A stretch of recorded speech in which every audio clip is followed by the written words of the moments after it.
increased deaths, because even though we've gotten better at treating this in hospitals, it's still true that along with increased caseload comes increased death. By January, it's already going to be going down, because just like this is what happened in March, right? It went up in March, went up in April. By May, it was already starting to come down. It's going to go up in November. It's going to go up in December. By January, it's already going to start to come down. By the third week of January, when Joe Biden would take office, it will already be on the downside of the curve. Joe Biden will then declare a national mask mandate, regardless of whether it is constitutional, and he will do a big speech asking everybody to socially distance. And then the curve, which is already starting to decline, will continue to decline, and then Joe Biden will declare that he has defeated COVID. That is my prediction. Bang time. Okay, put that, seriously, seal it, put it in the time capsule. We'll uncover it on January 31st of next year if Joe Biden wins victory, and we'll see if I was right. Because all of this has to create, it's all about the political myth, and the deeper political myth. Okay, what that really ties into is the deeper political myth that Democrats have been purveying for generations, which is that government is the solution to all your problems. Government cannot solve every problem. Government can't solve cancer. Government can't solve COVID. And government can't solve the problems of inequality of outcomes. But if you're a true believer in the state, if you're a true believer in Marxism, if you're a true believer in the idea that the state controls all aspects of life, this is where you end up. And that's really what the election is about. The election is about whether you get to control your life or whether these guys are going to control your life. If you want to make it about a battle of personalities, and that's what you decide to do, all right, then you can. But it's you treating politics foolishly. Politics is about who gets to control your life, you or people in Washington, D.C., who say they can solve all your problems. And if you believe the latter, you're the sucker. If you can't spot the sucker in the room, it's you. Alrighty, we'll be back later today with 2 additional hours of content. Otherwise, we'll see you tomorrow for Election Day. I'm Ben Shapiro. This is The Ben Shapiro Show.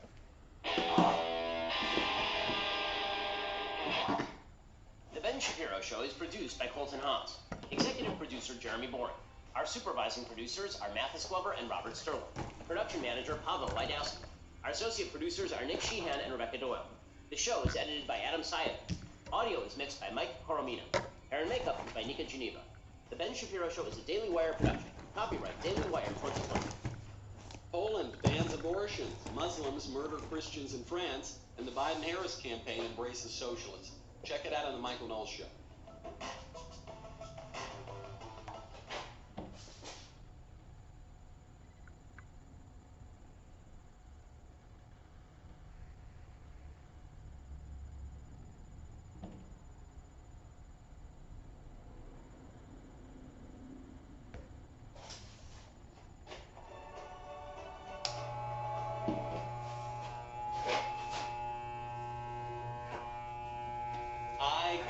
Trouble over the weekend.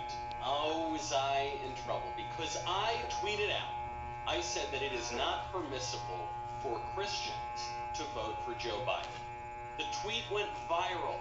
Lots of ignorant leftists said a lot of very ignorant things about the tweet. But the biggest objection people had is that I was conflating politics and religion. You're not allowed to do that. How dare you do that? Our founders are rolling over in their graves. That's what they all thought. I've got news for you. All politics is religious.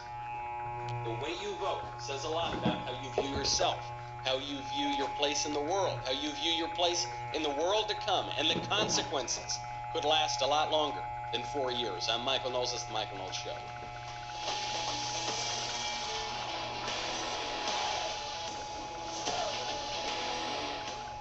Welcome back. I hate getting in trouble. I don't really mind. I sort of like it sometimes. If we can change people's minds, then I am more than willing to get in trouble. And I think we can. First, though, my favorite comment from Thursday, from Goggleman7, actually, the Democrats are voting for country over party.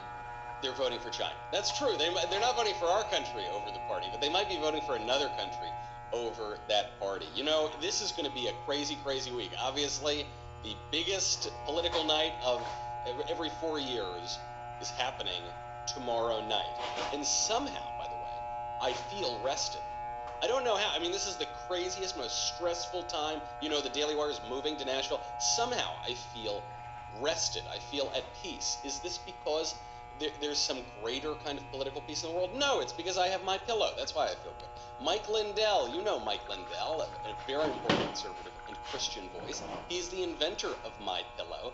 I so look forward to putting my head on my pillow every night. Or initially, we only got one My Pillow, and so Elisa and I fought over it, but I took it. I don't care. It doesn't. Chivalry is dead if it means I'm the one that gets my pillow. They have so many other great products too, though. Mike's latest deal is on his Giza Dreams sheets, which are made from the world's best cotton Giza. They're ultra soft and breathable, extremely durable. Right now, the Giza Dreams sheets are at a 2-for-1 low price plus free shipping with promo code DailyWire. You know, I love Mike Lindell. I've been a big fan of his for a long time, and so I've always thought, oh, I'll use my pillow, even if it's not that great. And then I tried it, and it is the best. These guys just know exactly what they're doing. All come with a 60-day money-back guarantee. You're not going to need the money-back guarantee. Go to mypillow.com, click on the radio listener square, and check out the 2-for-1 low price on the Giza Dream sheets, plus free shipping. There are also deep discounts on all other MyPillow products too. Enter promo code DailyWire or call 800-651-1148 for these great radio specials. And podcast specials too. Not just radio, but also podcast specials. So I got in great trouble for this tweet, but it does show how the left misunderstands politics and how the left misunderstands their own political ideologies, and the right gets it a little bit wrong too. Just to clear it up, though, just to clear up the point, because the tweet got ratioed, you know, many people were arguing about this, and I sort of thought, well, if you're speaking something that is true from the perspective of Christianity, you probably are going to get ratioed, you know, I mean, that's just kind of the rule, right? People tend not to love the truth, especially religious truth, but the church's teaching is very clear about this. I will refer to the teaching of the Catholic Church. You know that I am Catholic.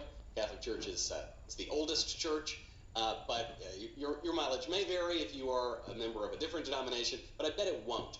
The Catholic Church has taught the direct and intentional destruction of innocent human life from the moment of conception until natural death is always wrong and is not just one issue among many. It must always be opposed. Joe Biden seeks to not only defend but to expand abortion in this country and to make taxpayers pay for it and to permit abortion essentially up until the moment of birth. In certain states, certainly up until the moment of birth. We cannot support that. It is immoral for faithful Christians to support that. Beyond it, as St. John Paul II taught in his apostolic exhortation, Christi Fidelis Legi, above all, the common outcry which is justly made on behalf of human rights, for example, the right to health, to home, to work, to family, to culture, you know, all the rights that the left is talking about all the time, is false and illusory if the right to life, the most basic and fundamental right, and the condition for all other personal rights, is not defended with maximum determination. Not acceptable to vote for Joe Biden. And then beyond the issue of abortion, which is singular, it is not just one issue among many, but beyond that, there is this work. Rated and premature in the fight to take back London. You're gonna need a resistance. And every paramedic, every construction worker, every street-eyed bartender, hacker, hooligan, and even every cranball could be your secret weapon. Recruit anyone, play anyone, save London. Watch Dogs Legion, available now. Play it on the all-new Xbox Series X. My name is Nikki Mayer, and I'm the Democratic candidate for State Senate in District 9. I've spent my career serving the public as a telecommunications communicator and serving hundreds of my community. Worry about socialism. Joe Biden is empowering socialists. Joe Biden, Kamala Harris in particular, empowering socialists. Christians cannot support socialism. The church has been very clear about this from the beginning. Many popes have written about this. Pope Leo the 13th, Blessed Pius the 9th, St. Pius the 10th, Pope Pius the 11th, on and on and on. Pope St. John the 23rd, rather, who was considered not the most conservative pope out there, but he, while he was invoking Pope Pius the 11th, said, a Catholic cannot subscribe even to moderate socialism. Even if you want to say, well, it's just kind of light, little moderate socialism. AOC is not Stalin. I'm not so sure about that, but maybe you could make that argument. Doesn't matter. Can't be even moderately socialist. Joe Biden has sued nuns because they wouldn't pay for abortion drugs. He is promising to do that again. It is not permissible for a Christian to vote for Joe Biden. If you do that, if you vote for Joe Biden, you are imperiling your soul for all of the reasons that I've just mentioned, and many others as well. Religion defines politics. Cardinal Manning famously said, Cardinal Manning, a great religious thinker and a great political thinker too, he said, all human conflict is ultimately theological. When we're arguing about taxes, when we're arguing about immigration, when we're arguing about the death penalty, we are having theological arguments. There are premises about spirit and religion and metaphysics that are presenting themselves in our political debates. We have a liberal country, so we get liberal policies. Other countries are not so liberal, so they have other kinds of policies. Poland, for instance, is a Catholic country. There's that great GIF that everyone uses on Twitter of Pope St. John Paul II, where he's kind of like pointing out in the crowd and doing the fist bump sign, and it's because he was standing up to communism. And 1 million Poles came out in defiance of the communists and chanted, "We want God, we want God." So it's a Catholic country. And now they've got Catholic policies. Poland, just last Thursday, essentially outlawed abortion in the country. Great, great news. This was a constitutional tribunal in Poland that ruled that abortions for fetal abnormalities violate the country's constitution. And they therefore imposed a near total ban, which there was already very intense abortion laws in Poland, and now there's a near total ban. The way that this is being presented in the mainstream media is that this is awful, draconian, terrible, that you're not allowed to kill babies because they have disabilities. Meanwhile, the left is always prattling on and on about ableism and how we've got to be, and we can't say certain words about people with disabilities. We've got to watch our language and be really nice. They don't give a damn about people with disabilities. They're trying to preserve a fictitious constitutional right to murdering babies because they have disabilities. Can you imagine making those opposite arguments at the same time? You would have to have the compartmentalized mind of a left-winger. And Poland is now reconciling this and saying, no, you're not allowed to kill babies just because they're disabled. Sorry, buddy. Now, there were some protests in the streets, presumably because coronavirus is cured every time the left wants to riot. But nevertheless, they now have these correct, good, right, just laws there. New York Times said, in defiance of the dangers posed by coronavirus, these women took to the streets. Imagine if Catholics took to the streets to protest abortion. Something tells me the New York Times would not cover it in precisely the same way, not even anywhere close to the same way. There are religious politics going on now in France. France is under attack.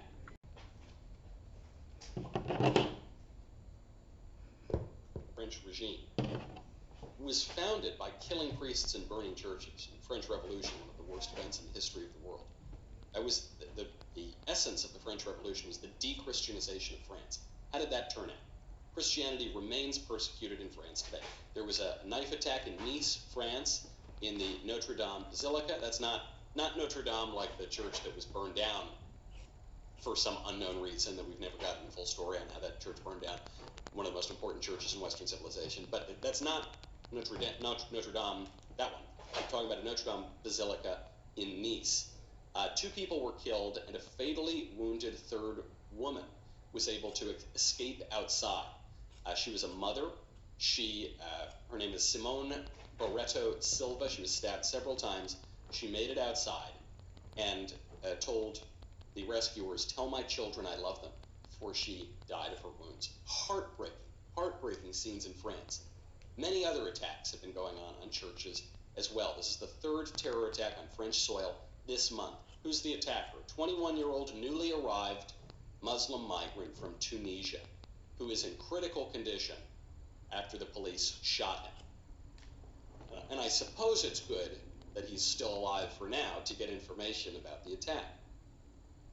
Those are religious conflicts that we're talking about. And it's most explicit here, when you have a Muslim man going in and killing people because they are Christian. And we've seen many, many such attacks, not just in France, not just in Europe, but also in the United States. This plays into another question, which is mass migration. Europe has essentially open borders. This man who killed these people was a very newly arrived migrant from a country that is known for extremism. Does that play a role in our immigration debate? We're not allowed to say it does now, but certainly it does. 2 more people were taken into custody on Saturday who were apparently involved in the murder. Who knows how many people are involved total? That means that right now they've got 6 people in custody. They may have even more. Do you know how the New York Times covered this? You can't make this up. The New York Times is covering this by saying, "Is France fueling Muslim terrorism by trying to prevent it?" You could predict it. You could always predict how the New York Times is going to respond to these things, which is whenever the West is attacked, they will blame the West. They'll say, gosh, it's the West's fault Why did you wear such a short skirt? Why did you go down that alley at night? Why did you burn the roast? That's what the left and the New York Times want to say. A civilizational self-hatred. We will get to that very, very stupid story. But when we're talking about these kinds of things, you got to make sure that you are safe online. You've got to make sure, because we're living in a very politically hostile time right now. That's why I use ExpressVPN. I use ExpressVPN. These tech companies cannot see my IP address at all. My IP is masked and anonymized by a secure VPN server. You know, there's some stories that have come out about people leaving their laptops around, and things were not necessarily encrypted, and some material may have been hacked. And I'm just saying you don't want to put yourself in that situation. ExpressVPN encrypts 100% of your data to protect you from hackers and internet bad guys. Does that sound complicated? It's not. It's so simple, even I can do it. ExpressVPN software takes 1 minute to set up on your computer and your phone. You tap one button, you are protected. I used to think, oh, who cares? No one's coming after my data. Who needs it? Don't worry about it. They'll go for somebody else. Now, I will not go online unless I have a VPN. It's so simple, and for someone like me, I'm not the most computer literate. Just click it, turn it on, your data are protected. Why give these tech companies a free license to know everything about you and then turn around and sell off your information? It is time to take back your privacy at expressvpn.com/Michael, M-I-C-H-A-E-L. By visiting my special link, you will get an extra 3 months of ExpressVPN service for free. That is expressvpn.com/Michael, expressvpn.com/Michael, to protect your data today. Marseille, France, begins the New York Times. Once again, terrorism strikes France. And once again, terrorism is exposing the country's dangerous contradictions. First, there was the murder of Samuel Paty, a history teacher who was decapitated near Paris on October 16th by a young Chechen man after Mr. Paty showed students caricatures of the Prophet Muhammad in a class about free expression. Then on Thursday, 3 churchgoers were knifed and killed in the southern city of Nice. The prime suspect in that attack is a Tunisian man who later yelled, Allahu Akbar. Goes on and on and on about these awful kinds of events. But did France invite it? This is the same argument that you heard from people who said the reason we got attacked on 9/11 was because we're involved in the Middle East, or because we support Israel, or because who knows, because they don't like the cut of our jib over there. When you are attacked, that isn't your fault. When you were attacked for showing a picture of an historical figure, that is not your fault. When you were attacked for practicing your religion, Christianity, the faith that built your civilization, it is not your fault. You did not egg on the Muslim attackers. These are religious conflicts, but the left can't defend that anymore because we can't, or certainly the left, but the civilization generally, I suppose, cannot defend that because we can't defend our own civilization because we don't really believe it anymore. We have become a de-Christianized culture, civilization. Some people still go to church, I guess, but most people are leaving. They are leaving their religion. And so people who do believe in their religion are going to come in and take it more seriously. We can't even defend free expression. We can't even defend showing pictures of Muhammad. And this is not even just a left or right problem. Neither side can defend it because the left refuses to defend our Western tradition of free speech, and the right can't articulate any standards by which free speech can be measured. What I mean by that is the left has completely abandoned our actual tradition of free speech, but the right has been tricked into accepting the trap of the left and of political correctness, which seeks to overturn our old standards. We've always had standards of speech. Standards against obscenity, standards against fighting words, standards against sedition, standards against all sorts of things that actually circumscribe free speech. But the right now can't defend those standards. So we've fallen into the trap where we have no standards whatsoever, no compass whatsoever. And so nobody can defend our traditional civilization. And so it burns. The left sums this up. A Boston Globe op-ed columnist tweeted out a picture of a Trump parade, people in cars and trucks with Trump flags and American flags, and an ISIS parade, people in the back of cars in Iraq or Syria holding up ISIS flags. And the Boston Globe columnist says, see the difference between these two groups? Me neither. Me neither. Because what the leftists see is that the form is all that matters and the substance doesn't matter. So if you believe in your religion, you're basically the same as Al-Qaeda. If you're a really devout Quaker, if you're like a really, really committed Lutheran, you're the same as ISIS. Now, you might mention to them, actually, I don't know if you know this, but Quakerism and radical Islam are different things. And one of them is fine and harmless, basically, and the other one is very dangerous to the whole world. If you said that, you'd be called a bigot. You'd be called an Islamophobe. You're no different than these Muslim terrorists. But it is different.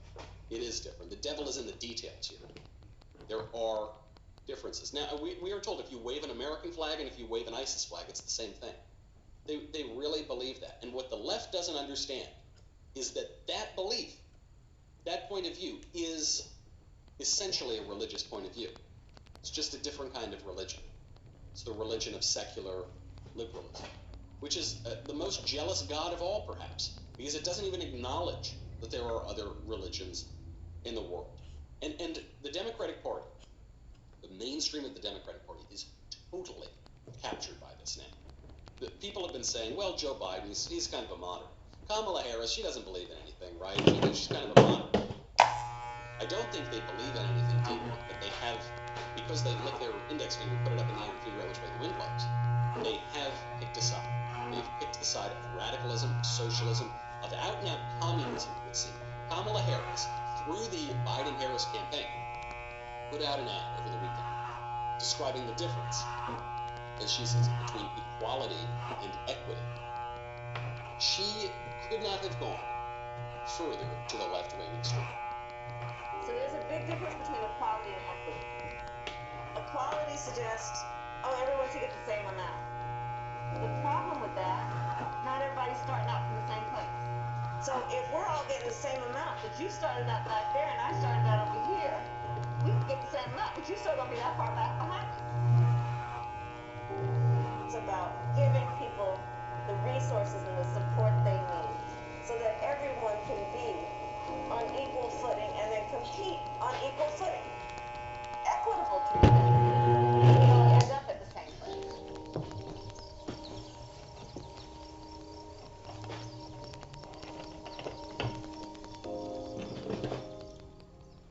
So first of all, what Kamala Harris is saying here just isn't true. She's drawing a distinction essentially without a difference. Equality and equity are the same thing, and they come from the same basic root words. If there is a distinction here, she completely misunderstands the distinction, because equality is the state of having the same stuff, being equal, being identical, whereas equity refers more specifically to fairness. But what she's describing isn't fair. What she's describing is the opposite of fair. What she's describing isn't justice, it's injustice. She's saying that you're going to end up in the same place. And then what she says is completely incomprehensible. She says, the problem with equality is we can all begin at the same place. Or rather, we can all have the same shot, but we don't start at the same place, so we're not going to end up at the same place. So you need equity, this term that I'm redefining, to make sure that everybody starts at exactly the same place, but then actually you've got to end up at the same place too. And then we can compete, right? So she says we're going to